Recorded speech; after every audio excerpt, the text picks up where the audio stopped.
Hello मेरे butter cups, कैसे हैं आप सब लोग। आपके होस्ट तो बिल्कुल ठीक है, आप लोग भी बिल्कुल ठीक होंगे। तो हम अपने नावल का बकिया हिस्सा पढ़ते हैं, बगैर किसी इंतज़ार के, बगैर किसी रुकावट के। तो चले मेरे साथ। अरजान बेकरार हो रहा था। उसे और खुद को एक दूसरे का हिस्सा बनाए वो जैसे इस पल रुबा की हालत से अनजान था। वो उसकी शिद्दत सहती पसीने में भीगी हुई थी। उसके पूर पूर पे अरजान अपने होंठों का लम्स छोड़ रहा था। बारिश बरस रही थी और यहाँ अरजान आलमगीर रुबा और खुद के वजूद को एक बनाते जैसे दरमियान के सारे फासले मिटाते उसे हमेशा हमेशा के लिए खुद से जोड़ गया था। एक दिन अनदेखी आंच थी उसके लम्स में रुबा की, कब उसकी शिद्दतें सहते आंख लग गई थी उसे मालूम नहीं हो सका था। उस रात के बाद रुबा बहुत कम अरजान के सामने आती थी, अनजाने में इसे, लेकिन वो खुद को कसूरवार गर्दान कर रही थी और अरजान तो जैसे उसके बाद पहले से ज्यादा संजीदा हो गया था। बहुत कम वो रुबा को मुखातिब करता था। रुबा के अंदर का गिल्ट बढ़ता जा रहा था। आजकल वो पहले से ज्यादा परेशान रहती थी। ईशर बेचारी कितनी बार तो पूछ पूछ कर थक चुकी थी, लेकिन वो थी कि कुछ बताती ही नहीं थी। असल में रुबा को अरजान का रवैया तकलीफ दे रहा था। न जाने क्यों हो उनके दरमियान वो सब कुछ। अरजान का सर्द रवैया देखते वो जैसे खुद में से जीने की हिम्मत खत्म होती महसूस कर रही थी। वो क्यों उससे ऐसा रवैया रखे हुआ था। कॉलेज में भी अभी तक ये वाकया ताज़ा ही था। अब स्टूडेंट इस टॉपिक को मजीद मिर्च मसाला लगाकर डिस्कस कर रहे थे। टेस्टों के बाद स्टडी फिर से शुरू हो गई थी। रुबा ने अब सोचा कि वो स्टडी पे फोकस करेगी, लेकिन कर नहीं पाती थी। आज उनके मंथली टेस्ट की रिपोर्ट्स भी उन्हें मिल गई थी। इसकी रिपोर्ट अरजान ने रिसीव की थी। इतने कम मार्क्स, वो भी रुबा के अरजान का तो जैसे सर ही चकरा गया था। वो सोच भी नहीं सकता था कि क्लास में टॉपर रहने वाली रुबा टेस्ट में इतने कम मार्क्स लेगी। वो बेचैनी से स्टाफ रूम में टहल रहा था। वो खुद इस वाक्य को भूल चुका था। जिंदगी में हादसा होते रहते हैं, तो क्या उनको सीने से लगाए हम जीने की उम्मीदें छोड़ देते हैं। उसका बस नहीं चल रहा था कि वो रुबा को दो थप्पड़ लगा दे। कुछ देर मजीद टहलने के बाद उसने मुलाजमा को रुबा को स्टाफ रूम में बुलाने का कहा था। रुबा जो कि ईशर के साथ बैकग्राउंड में बैठी थी, उसे जब सर अजलान के बुलाने का मालूम हुआ वो इनकार करने लगी। उतनी हिम्मत नहीं थी उसमें। वो कैसे बात करती अरजान से। जाओ, हो सकता है शोर नामदार इंतजार कर रहे हो अपनी खूबसूरत बीवी का। लगता है घर में टाइम कम मिलता है तुम्हें उनके साथ गुजारने का। उनके पास बैठी लड़कियों का ग्रुप क्या क्या लगाता बोला तो रुबा शर्मिंदगी से जैसे जमीन में गड़ी थी।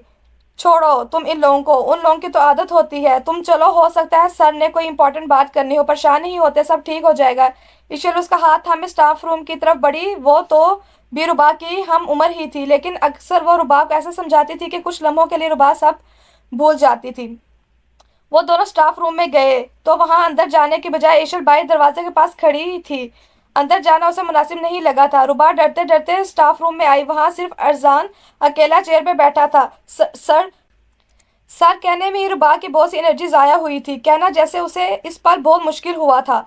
रुबा, ये सब क्या है। ये रही टेस्ट की रिपोर्ट। उसने रिपोर्ट रुबा की तरफ उछाली थी। वो दम साथ उसे देखने लगी। आंखों से आंसू जोरों शोर से बहने लगे थे और दूसरी तरफ अरजान जो कि उसे सख्त बातें सुनाने का इरादा रखता था, उसके आंसू देखते वो चेयर से खड़ा हुआ और रुबा के करीब गया। शिश, रोना नहीं है, वो सब ठीक हो जाएगा। उसके रुखसारों पे बहते आंसू को अपने लबों से चुना था। वो आंखें फैलाए उसे देखने लगी थी। अरजान ने नरमी से उसे अपने हिसार में लिया था। रुबा की नरमी से आवाज समातों से टकराई तो वो चौंक कर सीधा हुआ, यानी वो रुबा के करीब गया, ये महज उसका ख्याल था। वो एकदम सीधा हुआ था।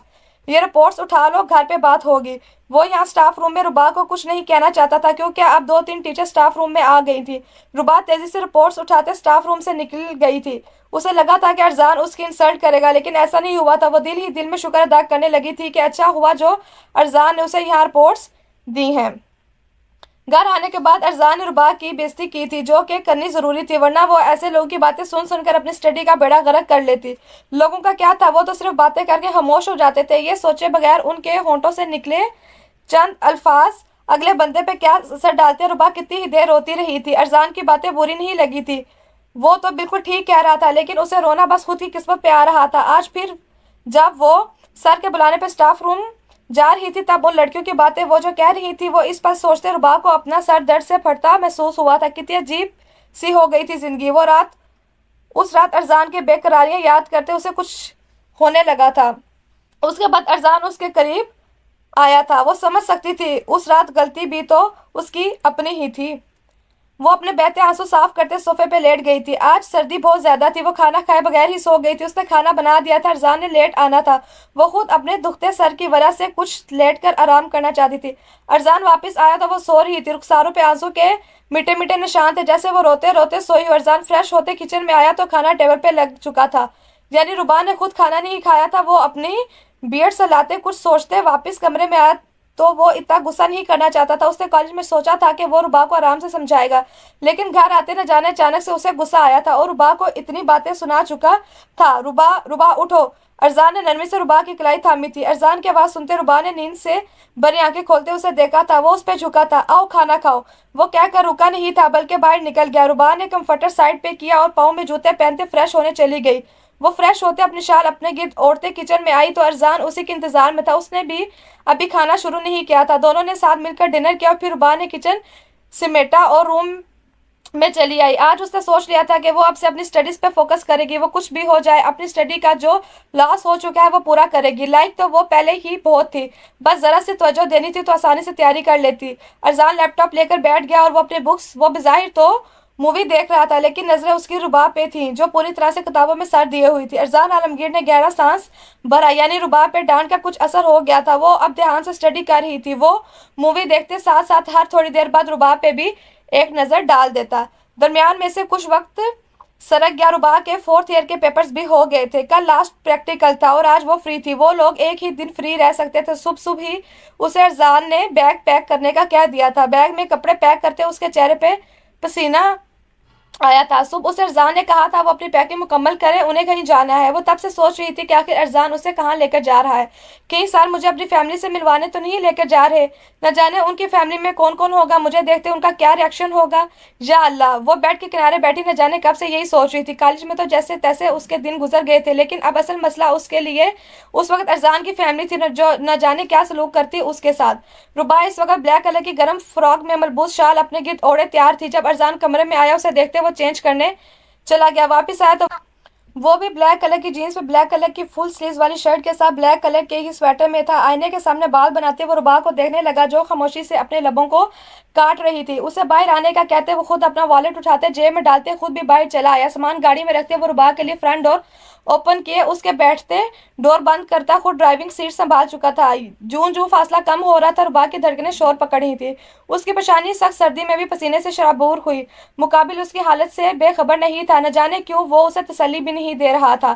خاموشی سے باہر کے مناظر دیکھ رہی تھی اور ارزان لب بھینچے ڈرائیونگ کر رہا تھا۔ اچانک سے ربا زور زور سے کھانسنے لگی۔ ارزان نے گاڑی روکتی اسے پانی کی بوتل دی جسے تھام کر وہ لبوں سے لگا گئی تھی۔ Are you okay? ہولے ہولے اس کی پیٹھ سلاتے وہ نرمی سے پوچھ رہا تھا۔ لہجے میں نرمی کا عنصر نمایاں تھا جو ربا نے بھی محسوس کیا اور آہستگی سے سر ہلاتے وہ سیٹ کی پشت سے ٹیک لگائے آنکھیں بند کر گئی تھی۔ اس کی شال تھوڑی سی بے ترتیب ہوئی تو ارزان اس کی نظریں اس کی گردن پہ چمکتے اپنے لبوں کے نشانوں پہ گئی تھیں۔ اس رات ارزان نے کچھ زیادہ ہی شدت دکھائی تھی، ربا کے نازک وجود پہ اپنی گہری چھاپ چھوڑ دی تھی۔ اس کی گردن سے نیچے گہرائیوں پر اس کے ہونٹوں کے نشان وہ لب بھینچ گیا تھا۔ ایک پل کے لیے اس نے اپنی آنکھیں میچ لی تھی۔ وہ اس رات کو سوچتے ایک پل کے لیے ربا کی طرف دیکھتے پھر ڈرائیو کرنے لگا تھا، لیکن اسے احساس ہوا کہ ابھی سفر کافی زیادہ تھا۔ سو میک ڈونلڈ کے سامنے گاڑی روکتے اس نے لنچ آرڈر کیا۔ ربا کے لیے اس وقت حلق سے نوالا نیچے اتارنا بہت مشکل تھا، لیکن ارزان کے غصے کے خوف سے اس نے خاموشی سے ہاف سینڈوچ کھایا تھا۔ نہ جانے کیا آگے ہونے والا تھا، کیا آج اس کا ارزان سے رشتہ ختم ہو جائے گا؟ یہ سوچ دل میں آئی تو دھڑکنیں جیسے پل بھر کے لیے رک گئی تھی۔ وہ جی پاتی ارزان عالمگیر کے بغیر، وہ اس کی عادی ہو چکی تھی۔ اتنا عرصہ تو ہو گیا تھا اسے ارزان عالمگیر کے ساتھ رہتے، وہ بھلا زیادہ بات نہیں کرتا تھا، لیکن ربا اس کی عادی ہو چکی تھی اور عادتیں کبھی چھوٹتی نہیں ہیں۔ ربا نے بس نام کا ہی لنچ کیا تھا، وہ تو مسلسل ارزان کی فیملی کے بارے میں سوچ رہی تھی۔ اس نے آنکھیں بند کر لی تھی۔ گاڑی ایک نہایت ہی خوبصورت سے مینشن میں آ کے رکی تھی۔ ارزان باہر نکلا اور اس کے سائڈ آتے اس نے ربا کی سائڈ کا دروازہ کھولتے اسے باہر نکلنے کا اشارہ کیا، لیکن وہ نہ جانے کس سوچ میں گم تھی۔ اس نے خود ہی ہاتھ بڑھاتے اس کو باہر نکالا تو وہ ہڑبڑا کر سیدھی ہوئی تھی۔ وہ اس کا ہاتھ تھامے ہی اسے اندر لے گیا۔ وہ گھر کی خوبصورتی کو دیکھ کر دنگ رہ گئی تھی۔ ارزان اپنی پرسنالٹی سے لگتا بھی کسی اپر کلاس سے تھا، لیکن وہ اتنا امیر ہوگا ربا کو اندازہ نہیں تھا۔ وہ اندر آتے تو دروازے پر ہی انہیں मेड मिल गई थी जिसने अरजान से उसका कोट पकड़ते उसे वेलकम किया था। वो सर हिलाते आगे बढ़ गया था, सीधा मॉम के कमरे में गया जिनकी तबीयत कुछ ठीक नहीं थी। वो बेड पे लेटी हुई थी, पास ही उनकी मेड भी खड़ी थी जो सिर्फ उनका ख्याल रखती थी। मॉम, वो उन्हें देखता रुबा का हाथ छोड़कर सीधा उनके पास गया और रुबा बस अपने खाली हाथों को देख रही थी, जैसे उसके हाथ छोड़ते ही वो अकेली हो गई हो।